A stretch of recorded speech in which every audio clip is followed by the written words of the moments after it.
Alright, everybody, welcome back to SketchCraft Live. I'm Rob Duenas, Graphic Artist Esquire, and welcome to the Batman v Superman spoilers conversation. It's been an entire 2 fucking weeks for me since I last recorded the Batman v Superman breakdown that I did, my reactions. I saw it a week early, had to wait a week for everyone to see it, then wait another week to let the ashes fall where they may.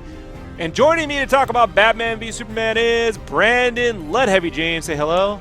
Hello. And also my buddy Rich, dude I grew up with. We watched pretty much every Batman movie together growing up. Richard, Bradley, say hi. Oi! Oi.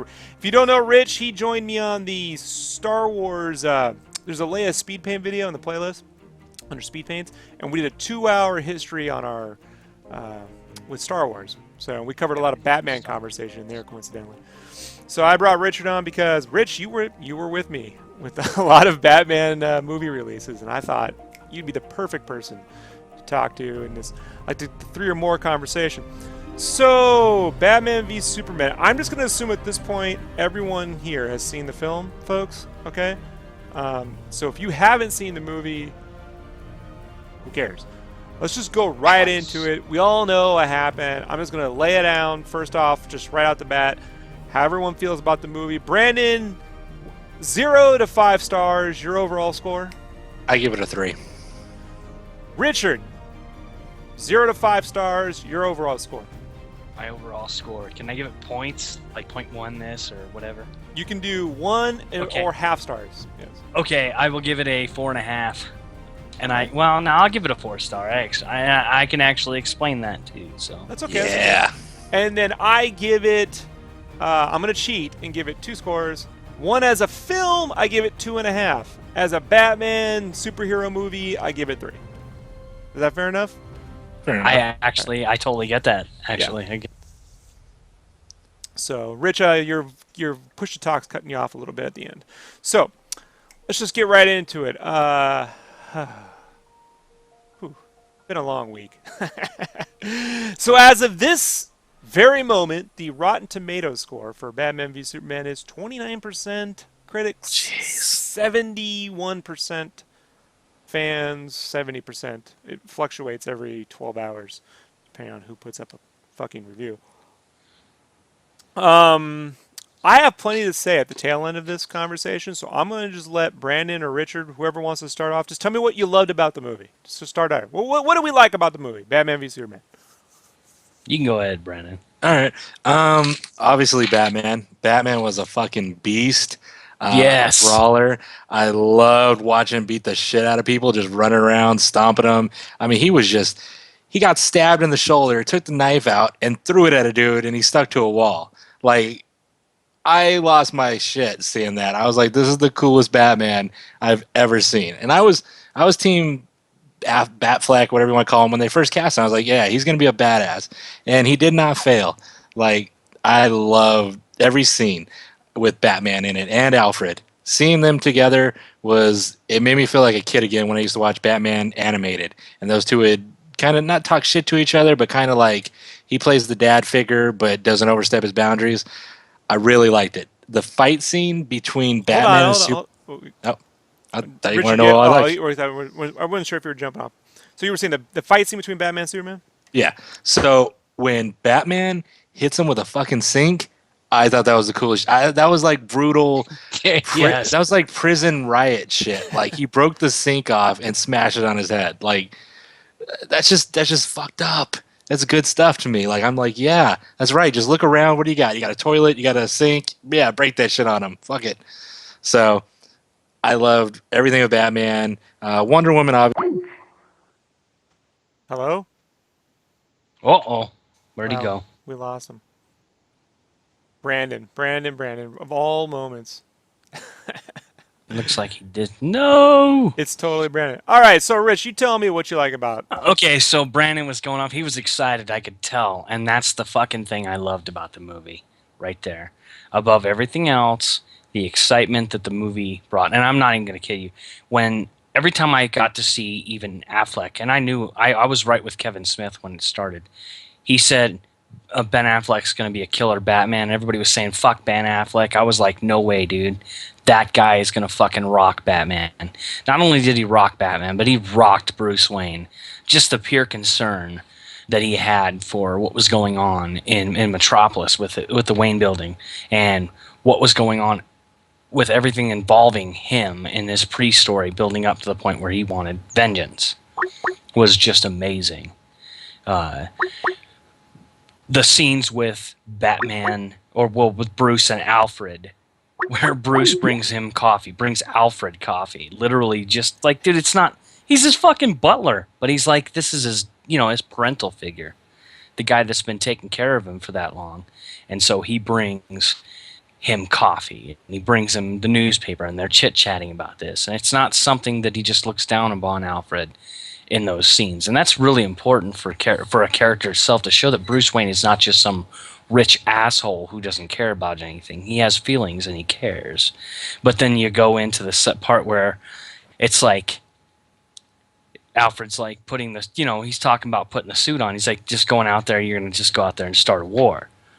Yeah, he's never done anything to us. The rapport between they got Ben Affleck. I think everyone agrees, even if they hate the movie, people like fucking Ben Affleck as Batman. Oh, he Jeremy fucking nailed Irons and him nailed it. I mean, it was almost like it was a perfect blend between the Frank Miller, Jim Lee, and Paul Dini, Bruce Timm Batman. That's the biggest thing that I really liked, because I love Frank Miller, and I love Frank Miller's Batman. It's one of my favorites. I gave you a really cool copy of that a long time ago when we were kids. He looks so much like the Frank Miller Batman. It's so fucking cool, and I was all excited, and I was all, yeah, and like Brandon said, the Batman Superman fight, dude, when he hits him with the fucking sink, that's so brutal, just brutal, man. And it's like, okay, and honestly, a lot of people don't give Cavill. Honestly, I didn't like Man of Steel. I didn't like it as a film. I didn't like it at all. It wasn't Superman to me, and it wasn't because he killed Zod. Because fuck that. Honestly, this is more of the comic book Superman than it is the Reeves. And honestly, Christopher Reeves is dead. God rest his soul, and I'm just glad for his Superman films. But it's not the same character. It's a new Superman. So that being said, I think Cavill fits the bill for Superman. I think he fills those shoes. I think in this film he actually showed a considerable character that looked at his humanity more than he looked at the comparison between his superhumanness and his humanity. And he had to, especially the scene where the whole house building gets blown up by Lex. Oh, well, I don't want to get too far into that, so we're kind of trailing off 1 second. So, okay, we like Batman, we like Alfred. Rich, you like the Superman, right? You like Henry Cavill as Superman? Yeah, I enjoyed it, and Wonder Woman as well. Plus, they did a crotch shot, which was badass. If you're paying attention, it's really quick, but they totally did. Thanks Upskirted, man. Only here on Sketchcraft could we. That's Rich. That's the first time out of all the discussions I've heard. Where is the crotch shot? you bring the caliber up the podcast up. Just raising the bar, buddy. So where is it? I want to know. You want to know where the? Yeah, I really do. Yeah, where is it? Oh, okay. This just for reference, if anybody has the chance to go see the movie again, you're watching the Doomsday fight scene. The first time that she gets knocked back and she's on her ass, she's literally on her ass, on her elbows. There's a scene where the camera is right at crotch level. Rich. And she giggles. And it's like, boom. And I didn't even point that out. My wife actually pointed it out to me. And I had to mentally go back and check what I just saw while trying to finish watching the fucking Doomsday fight scene. I didn't make a racist joke. My black friend did. I'm fucking. And so I went back and watched the movie a second time. I actually watched for the crotch shot scene, and it's in throwing the wife under the bus on that one. It wasn't me. It was the wife that clearly is the pervert, not me. That is. I'll be honest, Rich. Honestly, that's the first I've heard of that. I haven't. All the reviews, all this. You know what? Things I watched. I don't deny you. I'm just saying that. Breaking news. I just hope Lexi Alexander doesn't unfollow me if that gets to her. So big fan of Lexi Alexander. All right, so Brandon, you have returned from the Phantom Zone. Fuck, man. Don't call So, me. I was holding up the phone like, what does he expect me to do? Have a conversation with him and stream live? I So, don't know. anyhow, don't worry about it. Okay, so Brandon, you like Batman. Richard, you like Batman. I agree, Batman. We're all in agreement there. Batman, Ben Affleck, Jeremy Irons, fucking phenomenal. We all get that. On the case of Superman, Rich likes Cavill casting as Superman. I agree with that, although I like Man of Steel. I actually like it. I think Superman in this movie is like an even. I've been re-listening to an old podcast, Dual Screen Radio, that was between 2008 2005. And these have a rating score of stylus up or down, and this is my stylus level when it comes to Superman. Like this has got nothing really to do. But Cavill does a good job. Like the script needs to give him more to do. A thing that I really like about the movie, the thing that stands out to me the most, that I'm like, fuck, that's so amazing, the cinematography. Larry Fong's cinematography on this film. It's a gorgeous film to look at. It's beautiful to look at. Yeah, it is. It really is. I'm a huge fan of Larry Fong. He was cinematographer on movies like Super 8, obviously The Watchmen. God, so many different things. You know what I mean? Sucker Punch. I was gonna say, didn't he do Watchmen? Yeah, and that's just a gorgeous film as well, equally gorgeous. So Larry Fong just brilliantly shot just beautiful. Beautiful to look at. Everything looks good. Fucking Superman's bathroom looks cool. Like, you know what I mean? I'm like, wow, that's a really cool, trendy bathroom, Clark. Good job. Like, Right? Doesn't even have a shower. It's just got like a cool standalone tub and looks all nice. yeah, it looks cooler than Daredevil's water coffin in the other Ben Affleck superhero movie. I was like, I know I have to go there, but so I really like the cinematography on the film. Now let's just go ahead and talk about really quick something you didn't like. Let's just go make a round table. Brandon, tell me something you didn't like about the movie. The thing Soundtrack. the most. Oh, the thing I hated the most. Yeah, your top thing, because we wanted to hear for 3 hours. Oh shit, you don't know, Brandon? Let's just go with soundtrack. All right. I'll go with soundtrack. Okay. Just take that one. Well, if he wasn't gonna go with soundtrack, I was gonna go with it. But honestly, the movie drags in a couple places. There's specifically 2 points, one in the beginning and one very So you're close gonna say to the editing, Rich? Yeah, That's what I editing get. in the Editing. movie fucking sucks. But they made it too long. The movie could have been cut down by half an hour easily. I realized this part I hate the most. Ghost Dad. I hate Bill Ghost Cosby Dad. was in this movie? Like was he like Superman? Like, did he go so high up in the Everest that he got high and he just started hallucinating to see his dad? I have mean, a theory on all that stuff, guys. I have a theory. I agree it doesn't make any sense. In the way it's presented now, it just... You mean just like the Batman fucking psychotic flash dreams? No, in a different way that ties back to stuff we've seen in Man of Steel. I'm just going to put it out there now. I think there's other shit we've seen him do. I don't know if that exact scene was meant to be at that point in the film. I think it was re-edited because it comes out of nowhere. He's just walking out in the middle of nowhere for some fucking reason. Mm-hmm. But the thing that we saw in Man of Steel was that Jor-El just appears in the ship to him, right?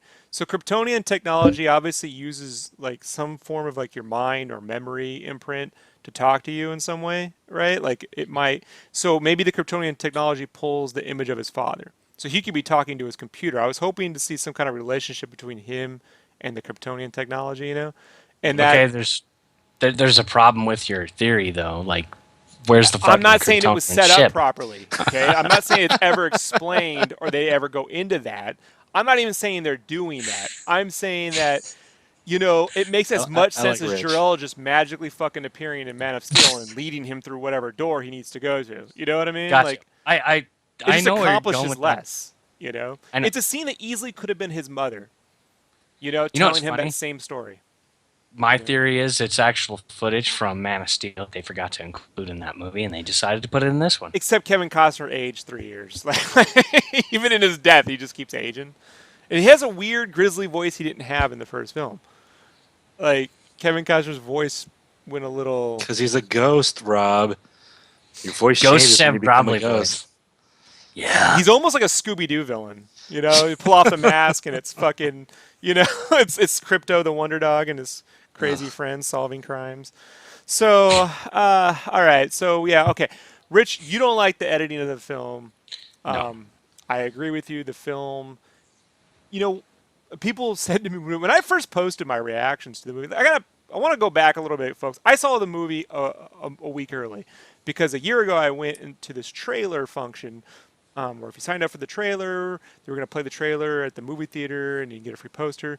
As a compensation for the trailer leaking in advance, they gave us all a free fan screening a year in advance, a year later, a week early.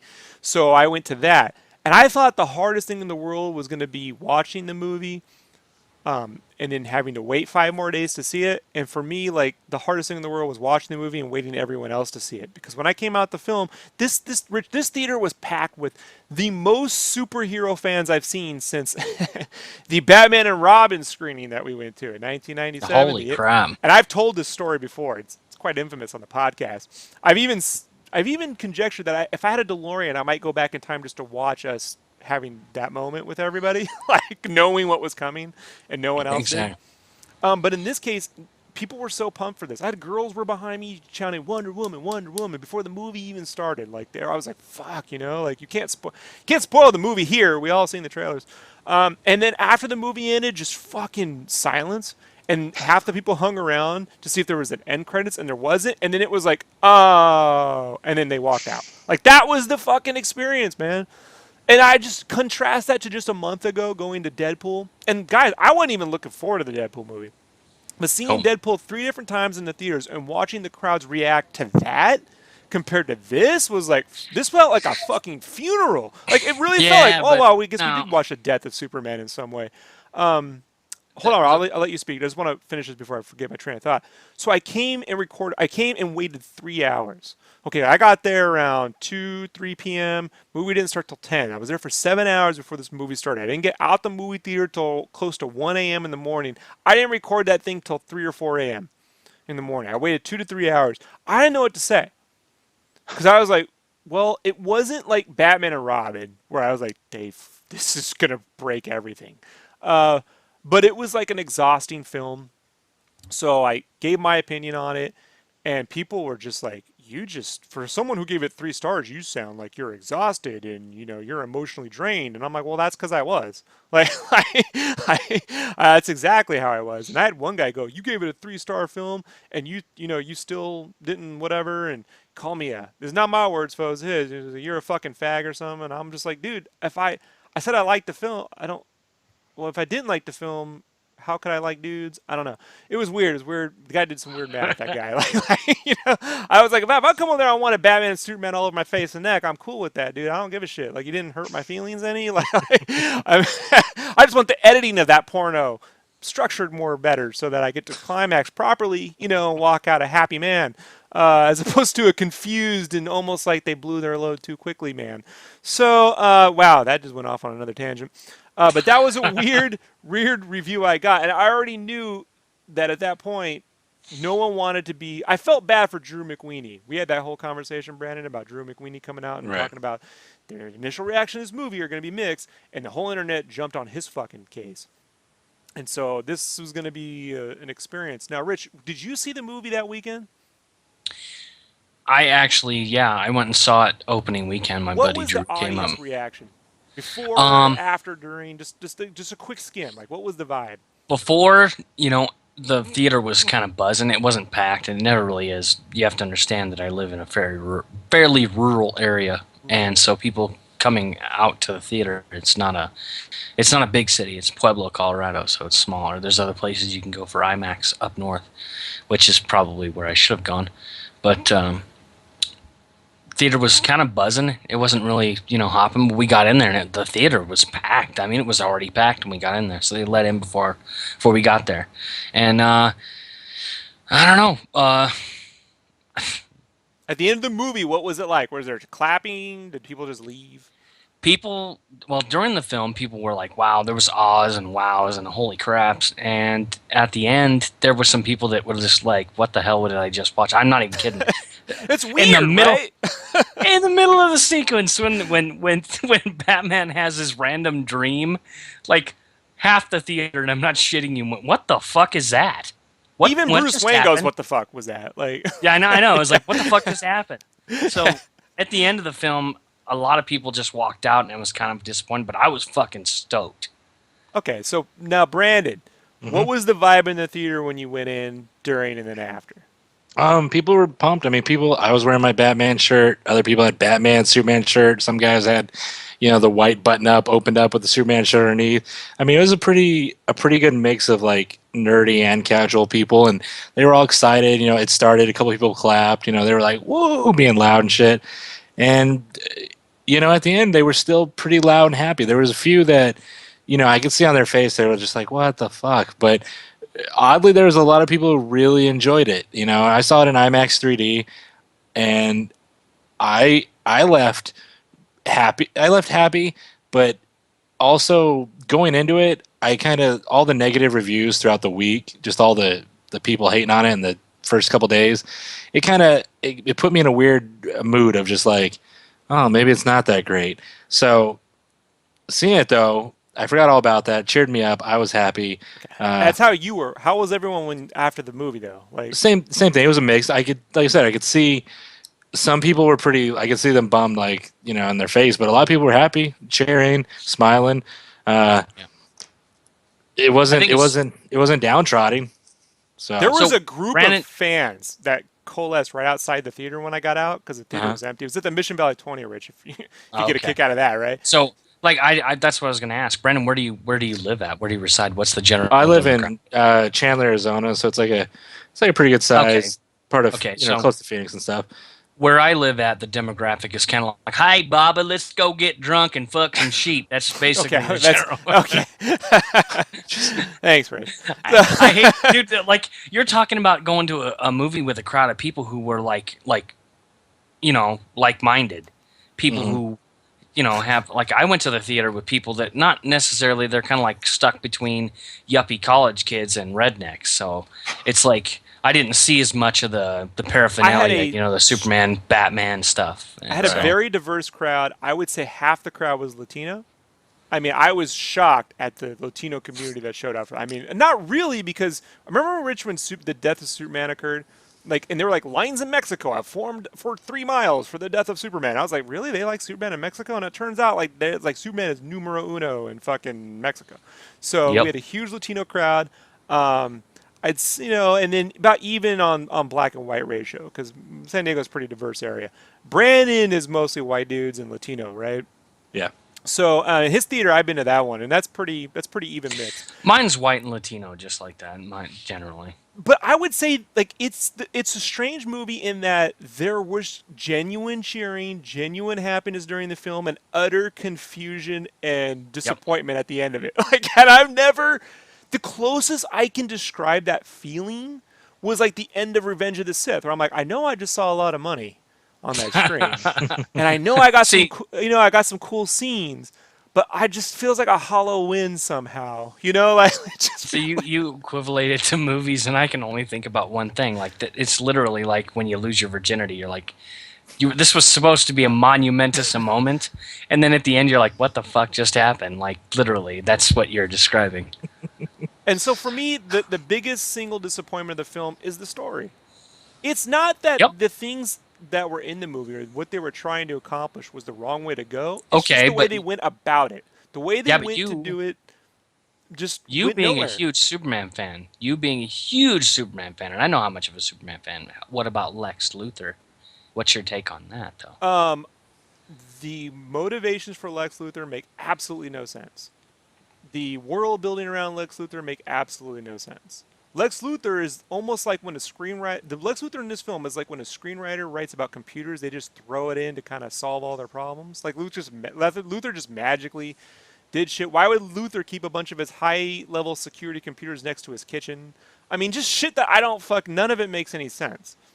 Like why would Luthor like? What kills me is they had like a 2-year gap between the Superman event and where this movie starts. In between that time, Luthor could have been doing all that shit that he came up with. I mean, what his plan is to cut off fingerprints? Like they couldn't just hold Zod's hand up to the fucking door, and I mean, none of it is just weak sauce, man. Compared to like they have so many storylines they could have brought in from the animated series, from the comics. Like, why would Luthor ever kill Mercy? You know what I mean? Like, why would Right. Luthor kill Mercy, dude? Yeah.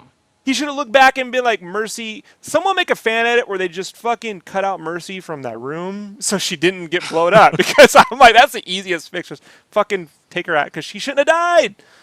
You know, like Luthor.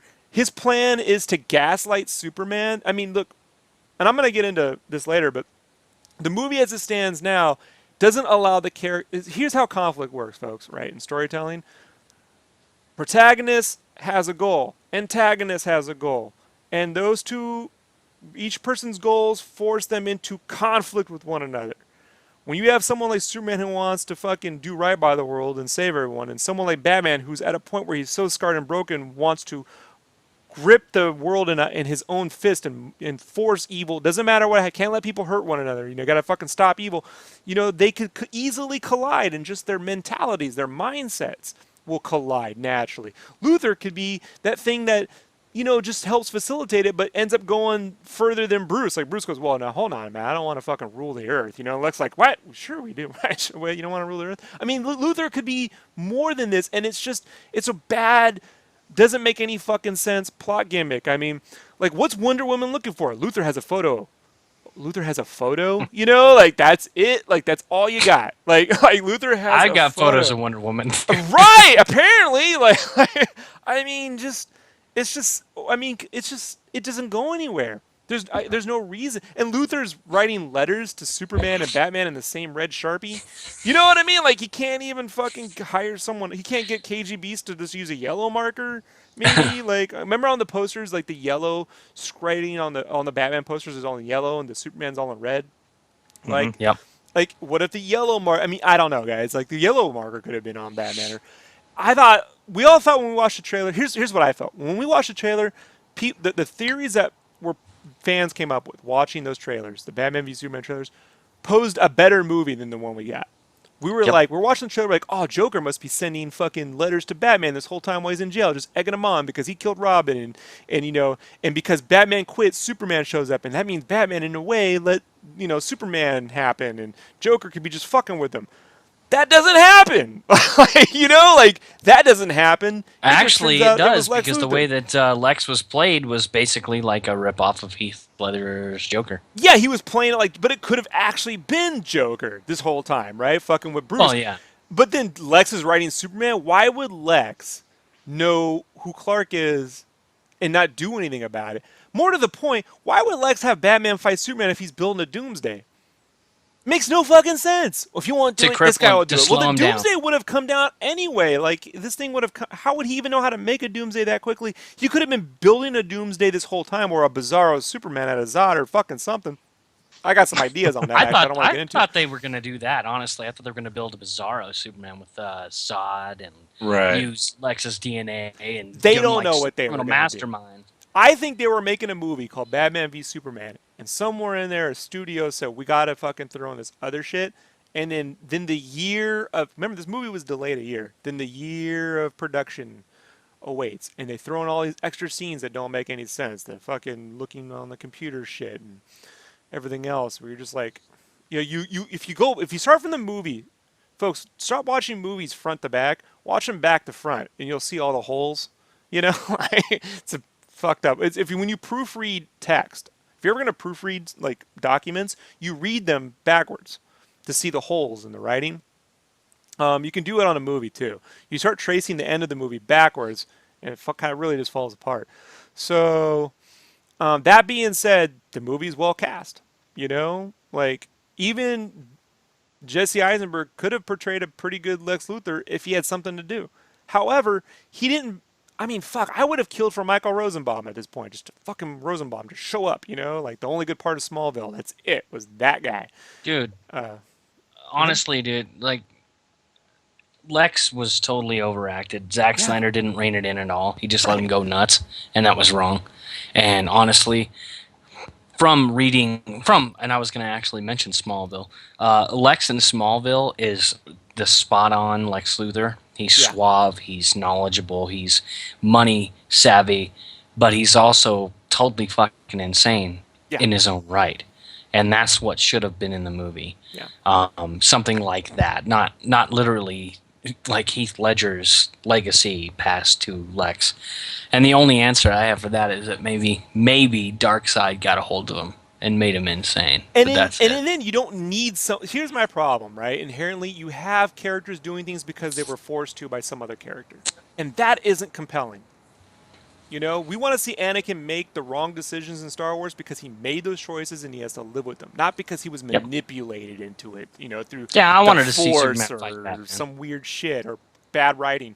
You know, like the same in this case. Oh, Luthor was being talked to by some weird thing and there were voices in his head. And Superman hates Batman because, you know, Luthor made him fight him because he took his mom. Like, that doesn't have to, like, Bruce could, Martha. Bruce is an uncompromising person at this point in his life. He could just be, I'm killing this guy, and I got a way to deal with it. Anyway, I want to get into a whole thing that I had worked out. This is going to take a little while to get through. At the end of the day, I'm going to wrap up, and then Brandon, actually, you go, then Rich, you go, and then I'll wrap up, and then I got this other thing I want to do. So, Brandon, just wrap up what you felt you liked and didn't like, whatever your final words on this film. You know, let's go. Okay. I really like the nightmare scene. I think that needed kind of like that Watchmen beginning where you kind of just have like a montage of all the shit that's happened and not just weird cut scenes. I love Ben Affleck. I think it's going to be great to see him as a new Batman movie. I like Henry Cavill. Wonder Woman was dope. The story was a little all over the place, but I give it a 3 out of 5 because when it comes out on Blu-ray or instant video, I'm going to buy it and watch it again. So it's worth rewatching for me. Rich.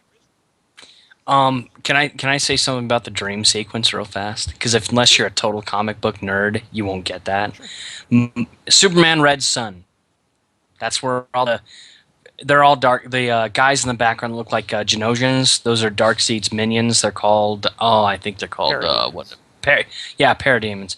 And that was Flash. He's not. I wish they would have picked the Flash from the actual TV show on WB for the Flash in the movie because he's honestly that fits in that story. But that's the dream sequence. If you didn't read Superman Red Sun, that's where they got it. Superman goes bad because he loses Lois. Lewis loses a loved one and he goes nuts, goes angry, and he starts working with Darkseid. I'm sure you probably read it. Anyway, my thoughts on the movie. Love the film. Batman was spot on. Affleck fucking nailed it. He's a mad note, man. He fucking totally smashed that shit. And Brandon's right on as far as the fucking smashing Superman. Superman, the only thing that would have been better is hitting him with a toilet, dude. It would have been fucking great. First I washed, and I rinsed. Boosh, boosh, right? Exactly, Swirlies him, dude. gives him the S curl finally. He has the S curl because of the swirly. That would be fucking. That's actually something that my youngest daughter said to me was, Superman doesn't have the curly hair in the front, and I was like, yeah, I don't know what that is, so just don't ask me about it. But Affleck was spot on. I think Cavill did a better job in this movie than he did in Man of Steel. Gal Gadot, got to give her kudos. She jumped on screen in a skirt and did wonderful things, and I'm sure she's going to be a badass Wonder Woman. I hated the score. It didn't do enough. Monumental moment like Batman Superman needs something powerful, and it wasn't there. It didn't exist. The editing sucked for the film, and Lex Luthor was a horrible, horrible play. And other than that, I liked the film itself. Every scene that Batman was in made me giddy as a fucking skullgirl, and I was like, "Holy shit! Yep. When is the Batman movie coming We out? 'Cause need that Affleck's movie. gonna fucking rock." We need the movie. We Exactly. need the Batfleck movie now. I think they just announced 2 open dates. They haven't announced what those are yet. In October 2018 and in November 2019. I'm hoping October 2018 is Batman set during Halloween. I need to see Batman That would be with fucking the awesome. jack-o'-lanterns with the fucking bat signal just carved into the fucking That would be jack-o'-lantern. badass.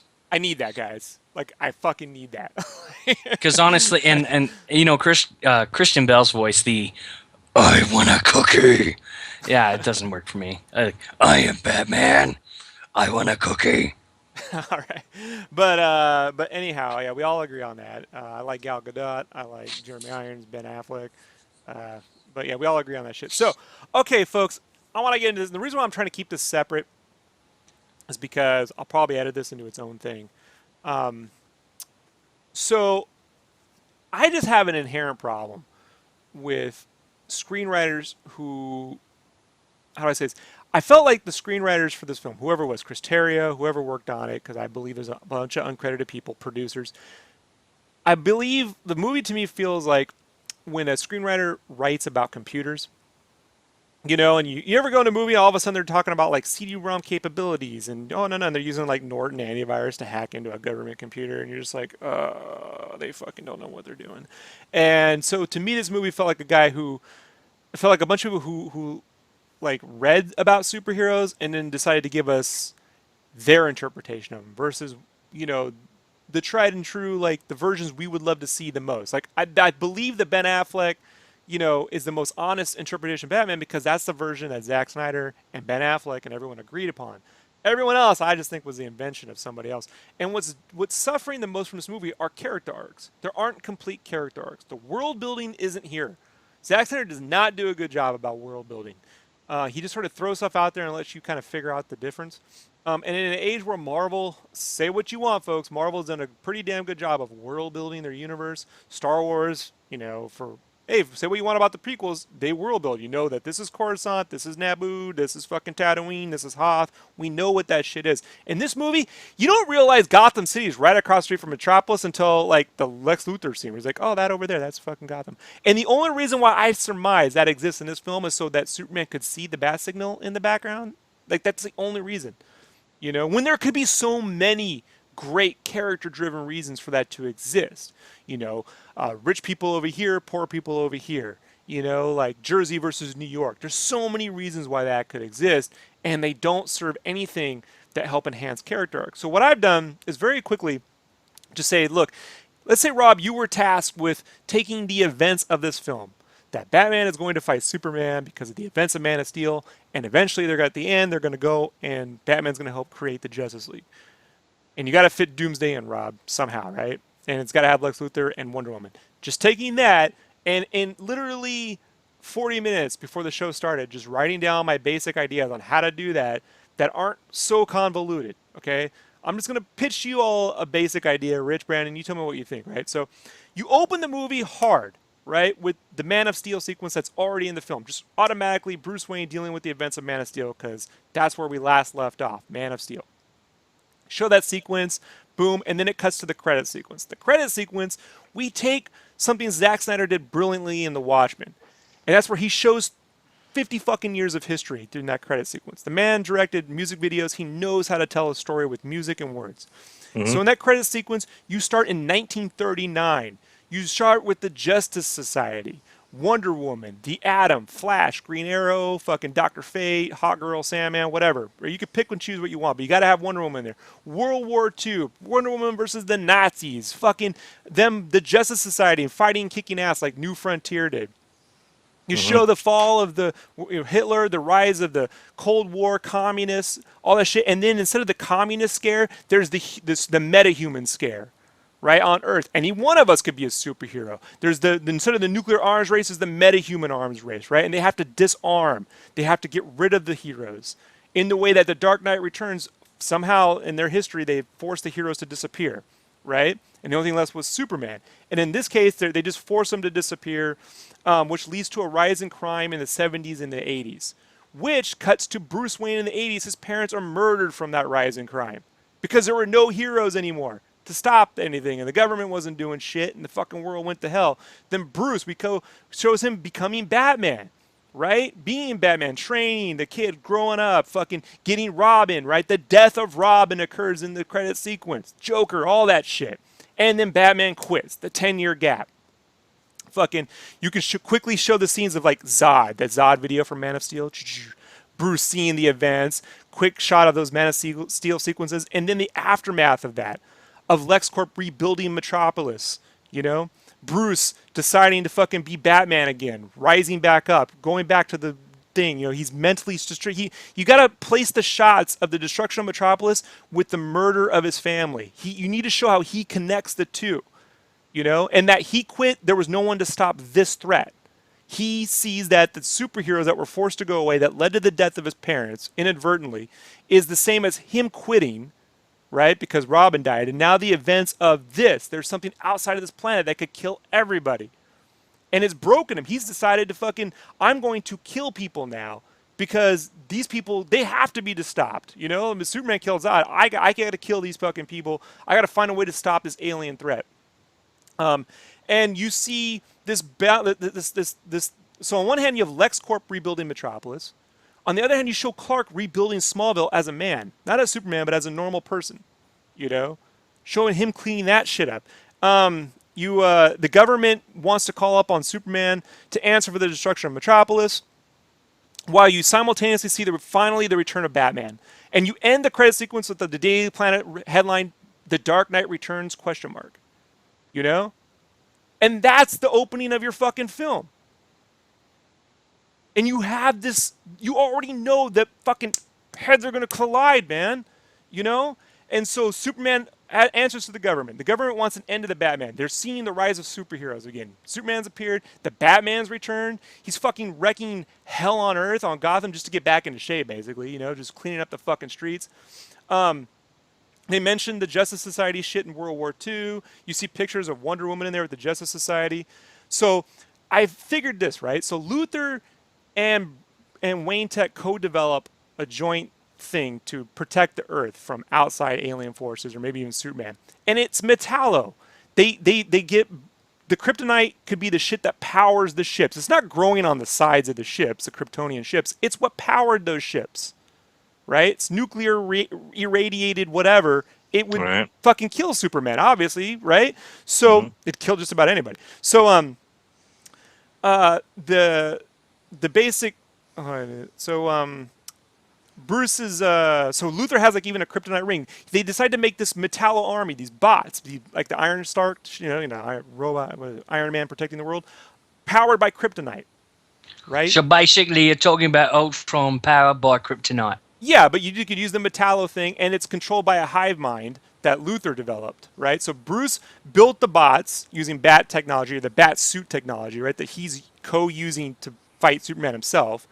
The only thing I don't Luthor like builds about the that, hive mind, the Brainiac fucking shit, manipulating that's what I was Kryptonian about to say, technology. Brainiac. That's what controls those, right? So you got the Brainiac component, you know. And I'll tell you why you need metal robots or something. First, Luthor has robots. He's always had great amounts of robots. They're the next essential thing. If you ever read a book called Is Superman, it's about Lex Luthor building an army of robots to fight Superman, and how robotics are the next essential thing.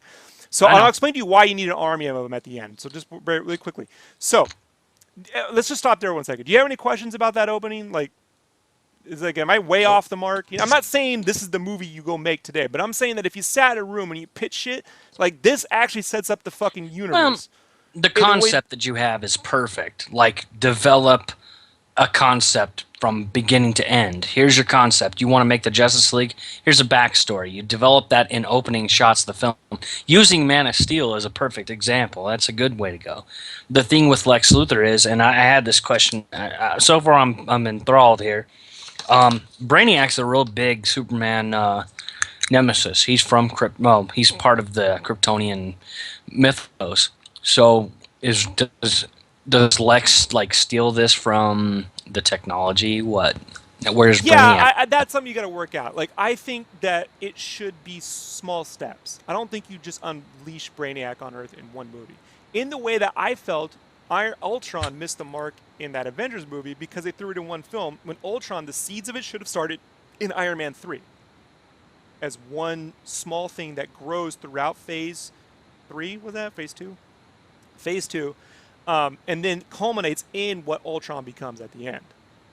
You know, so this would be the genesis of the Brainiac thing. You know, to control these multiple robots. You know, it could be a piece of Kryptonian tech that he sort of reverse engineered. You know, calls a Brainiac. So anyway, so you open it up to like. So then you go to. I would say Bruce up to some of his Batman building his final piece of armor. Yeah. Okay. So now you take a piece of the world's finest, Batman v Superman cartoon, and that Lois Lane is writing on the Batman. She goes to Gotham to write up on the Batman. Wayne Tech is having the big unveil of this Metallo thing. That's where Bruce meets Lois. And you need to have this rivalry between Bruce, Lois, and Clark, wherein they also know, in the world's finest, Bruce was dating Lois Lane, you know?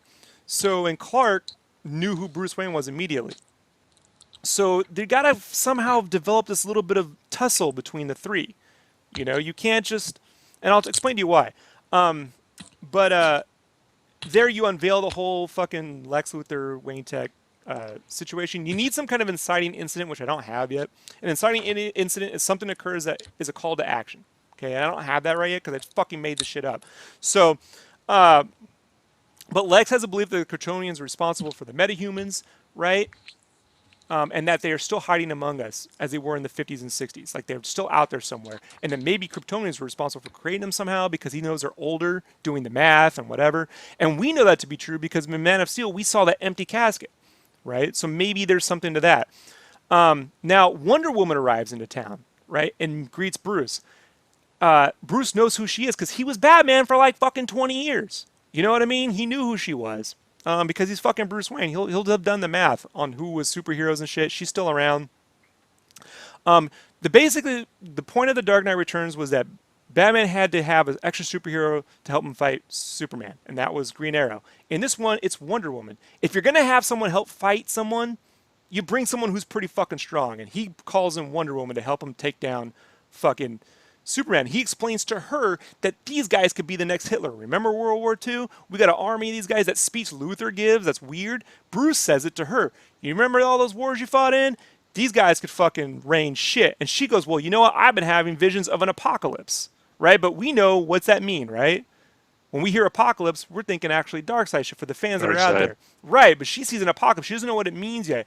And so she agrees. Amazon stands against the aliens. You know, we will not let this fucking pass. So you got an alliance. Bruce Wayne, fucking Wonder Woman are going to take down this guy. Now you got to fight, right? Now you know, all right, so what's going to fucking happen? Only problem is Alfred is on fucking the hinge with Bruce, right? So we got to have some kind of Bruce versus Alfred thing where Alfred's like, look, you aren't even investigating things anymore. You're not being a detective. You're just fucking being man, jury, executioner. You're going to go and kill this guy. You know, they even say in the movie, Alfred's like, you're wrong about this guy. We got to show Alfred, you know, be the voice of reason. But Bruce just willfully ignores him because Alfred's like, look, you got to say when Jason Todd died, whatever, Robin, whoever you want to be, I say it should just stay Jason. Yeah. But Bruce believes he has to eliminate evil before it can hurt other people. It's the same fucking argument you hear Cap give in Civil War. He's like, you can't just kill anytime someone tries to stop a war before it starts, you end up innocent people die. But Bruce has to be like, he has to be on the other side of it. You have to fucking stop a war because this is a guy who can't be, he doesn't compromise anymore. He's past that point. The world is at stake in his mind. So then you have that mid-movie fight. That Superman versus Batman happens mid-movie. Bruce has the whole scene set out. You know, he's got this is a place where my parents died. He's got Wonder Woman set up to help him beat up Superman. He's got the kryptonite shit. She's got the spear with the kryptonite on it, and they're going to kill Superman. And everything works, but Bruce has a fucking heart attack. The thing we got to do this whole time is show Bruce does have a vulnerability. It's inside. It's stress. It's the pain. His heartbeat. You know, like he's killing himself. Human. He has a seed that started with the death of Robin, and it's infecting his inner core, his internal journey. It's destroying him. You know, and right before he can kill Superman, he has a heart attack. And so, in order to save him, Diana takes Bruce to go save him, right? And then Lois saves Clark or hides Clark or something. So that's how that fight, you know, whatever. And then they break up. And then we go back to Lex, you know. And Lex is building the fucking Metallobots. And he's searching for fucking, maybe the ship or something. I don't have the Lex thing quite figured out yet. But I know Clark should recover on his farm with Lois. And Clark should mention to Lois that, you know, they're looking for metahumans. And he thinks it might be true because there's more of him out there. What if they are out there? And he tells her about the ship and shit. Bruce is recovering. Diana says she has another vision about a doomsday, you know, the end of the world. And she shares the nightmare with Bruce, and he sees himself, that nightmare sequence. He sees what the world can become. And he realizes that it's Lois. Maybe if he's dating Lois and he sees that Lois dies in the future, that there's a problem with him, that he's actually helping to cause this problem, you know? And so I was thinking the thing that could force Doomsday is something that comes to Earth as a herald of Darkseid. So maybe like Lex Luthor fucking, because you know the Kryptonians showed up at the end of Man of Steel because Superman turned on the ship. So if Luthor activates Brainiac, maybe there's some way you have that be that Doomsday gets the fucking beacon. This is Earth again or some shit like that. I don't have that worked out, folks, okay? But Doomsday basically arrives via comet, crashes into Earth. So in the deaths of Superman, right, the thing about the deaths of Superman was the whole JLA had to fight Doomsday and get obliterated before Superman showed up. And in this world, we don't have that, right? So what you do is you have all those Metalobots. That thing that was going to save Earth is there to fucking save Earth, and they're getting wiped out. And Kryptonite, the inner cores aren't affecting this guy. Fuck it, you know. Doomsday was a Kryptonian, but has overcome the Kryptonite thing because he's been murdered so many fucking times. You don't need to know that, but we know that, right? It doesn't affect him. So Right. he's just super fucking strong. He gets stronger every time he dies. Right. So Lex Luthor can't save the world. Fucking Bruce and Diana, like, we'll go fucking. Diana goes off to take it off. Bruce gets the fucking super armor. Maybe the Bat mech, the Capullo mech, whatever, is going to help go fight it. And they're putting up a pretty good battle, but they can't make it. And finally, with the whole world watching, Superman returns to fight it. And Superman realizes that he has to prove to the world that he is in it to win it, to fucking save the world. And so he sacrifices, he fights to the death. I'm not going to hold anything back. I'm not going to let anyone get hurt. The only person who dies tonight is Superman. But the world will fucking live. And he makes the ultimate sacrifice, stops Doomsday with that fucking famous Dan Jurgens fucking photo snap, you know, push, and then Lois crying, and the world without, ends with the world without Superman. You know? The Daily Planet headline, world without Superman, and the funeral scenes that we get in the movie. And basically Clark is dead. Maybe the, you know, so how I say it? So Lex believes men are human. Okay. So basically, Bruce decides, whoever sent Doomsday, that's just the beginning. And, you know, Diana's like, it's true. That's the fucking herald. The apocalypse is still coming. The visions haven't changed. And he's like, we got to rebuild another Justice Society. You know, we have to defend our own Earth. But this time it won't be a society. It'll be a Justice League, you know? And they're going to go find the other metahumans, you know? And so Lex is a villain, but he's not the ultimate villain yet. Brainiac is a villain, but he's not the ultimate villain yet. The ultimate, you know, like, these are things that are set up.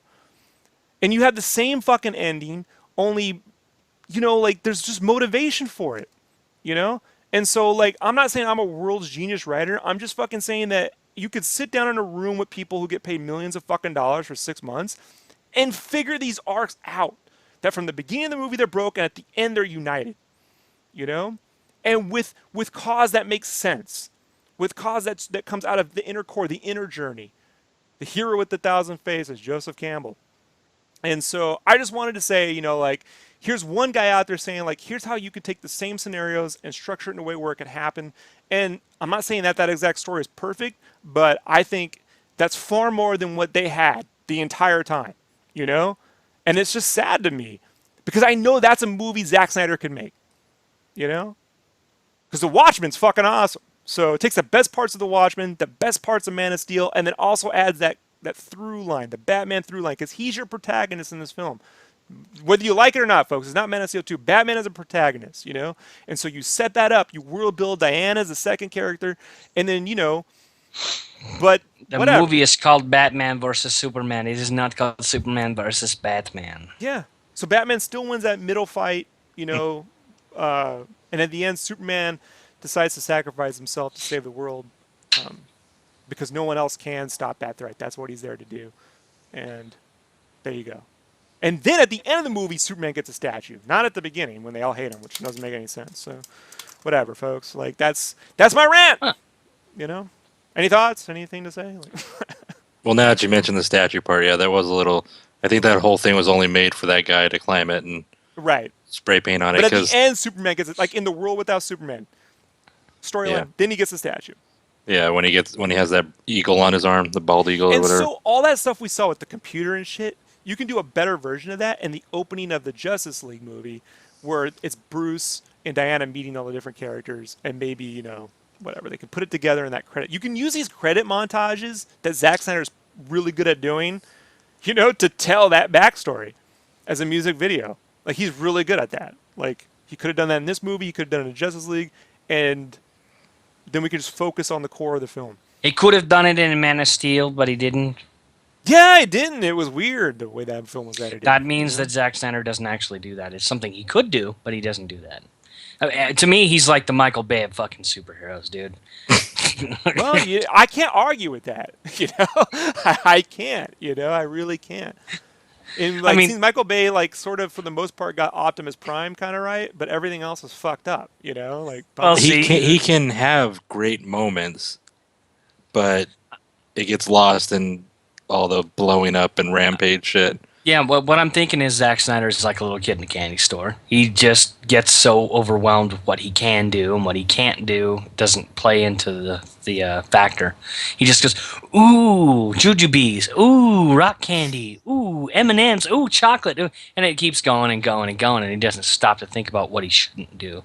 And honestly, yeah, I out of what you talked about as far as story structure, it makes more sense. I mean, but you're talking about looking at a story from not just here's a story.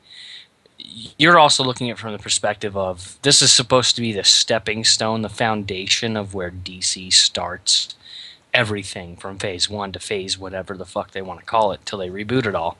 And all that needs to be clearly laid out here. And It's there's not. room to do it. It can easily be done, dude. It's Yeah, not that that's a bad thing to do in one film. It's not that it's too much. It's that it's executed poorly.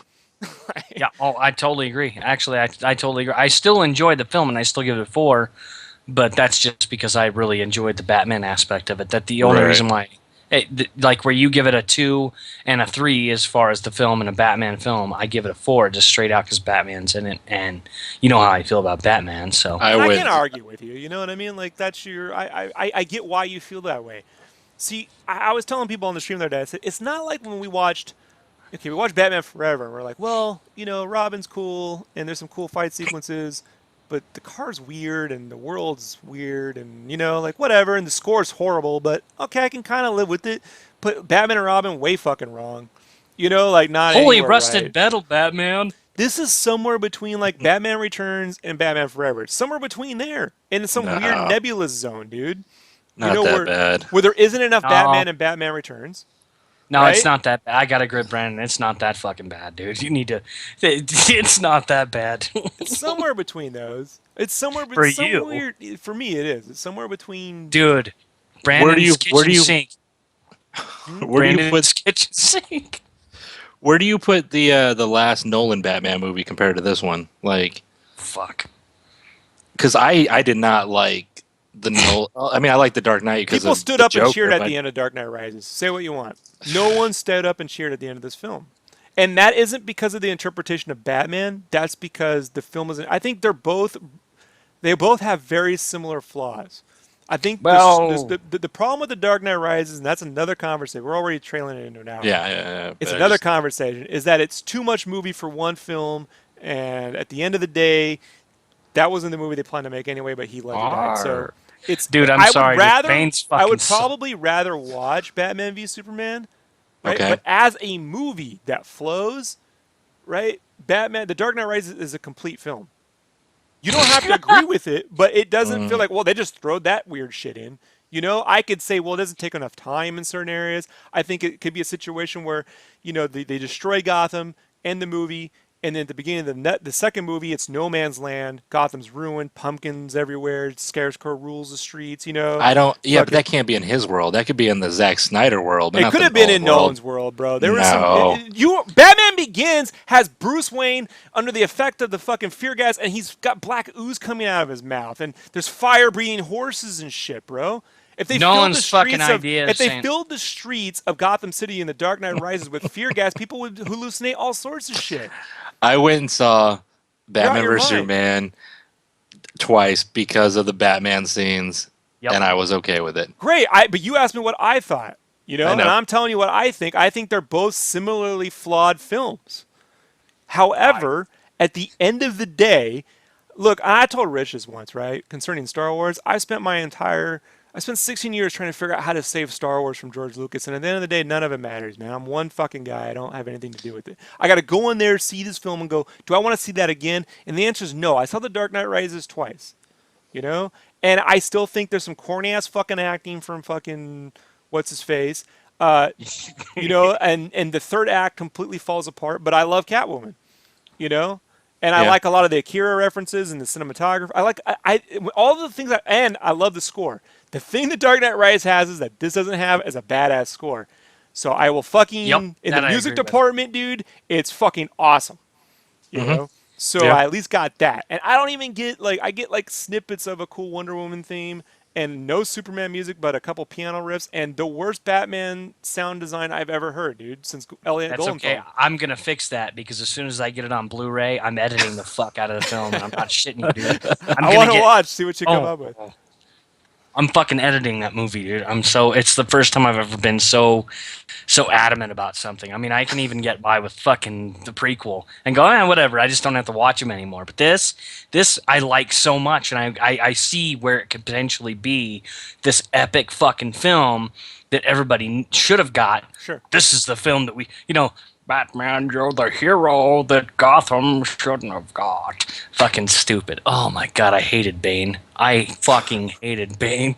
Well, look, I mean, I'm not going to get into that conversation right now, man. It's, Now we'll have to have that movie, some other yeah. time. We'll Maybe do not a on whole nother- Skype. So maybe we'll do one of those commentaries one day. We can watch all the movies and just talk. So anyhow, I got my idea down. Like, if I had to sit in a room and start somewhere, that's where I would start. You know, It sounds good to me. At the end of the day, it is what it is. It's still some way. It's just hard. I don't know. Like, it's just a shame that it's been this hard to make a version of The Dark Knight Returns. I don't know what's so hard about it. You know, I still feel for me the best version of The Dark Knight Returns ever captured was the one in the animated series, the Bruce Timm one that they did the Legends of the Dark Knight, where they actually animated shadows, unlike the one that came out a couple years ago where there's no shadows in the movie. I still like that one. I know you do. It's not bad. It's not, but I just prefer the Bruce Timm one. It's a small snippet. So, all right, everybody. Brandon, where can people find you on the internet? You can find me on Instagram, Twitter, or Facebook at LeadHeavy, LEAD Heavy. And Rich, you want to plug anything? People can find you somewhere, just anywhere you're hanging out. No, I'm not. You can sketchcraft.com. You can find Richard at upskirtwonderwoman.com. That is correct. Upskirtwonderwoman.com. His wife, to be fair, his wife found it. His wife. My wife found that, by the way. No, you know what, dude? I am honestly gonna edit that movie. I have to because, like, honestly, like I said, Brandon touched on it. He said the soundtrack, the score, the music was just lacking, so lacking. It made the film very, very weak, and it was kind of like watching the prequel, with the soundtrack just having repeated pieces of music, and it was bad. Mm-hmm. Yeah, which is a sign of bad. When they do that, it's a sign of editing in post. Because they can't rescore it, so they got to get a guy to go over and lay over shit. They got to reuse themes, and so whatever. All right, and as always, folks, you can find me here at sketchcraft.com. Please subscribe to the YouTube channel or say hi at Twitter at sketchcraft or on Instagram under sketchcraft. Don't forget, folks, Sketchcraft is recorded in front of a live internet audience. It's all you out there, and fully supported by viewers like you. Really, just share, tell other people about the podcast if you like it. Really helps. Please leave your comments and feedback below, and please don't call me a raging effer unless you really mean it and you want to hit me up sometime and go out for a drink. That's fine. I'll see you all in the next Sketchcraft Live later. Bye. Music.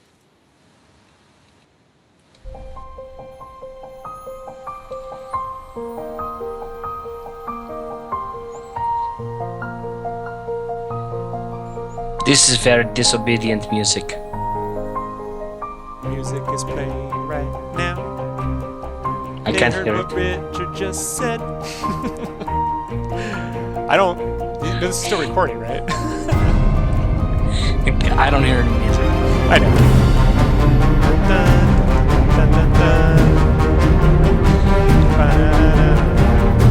When I was an itty bitty boy, my grandmother bought me a cute little toy.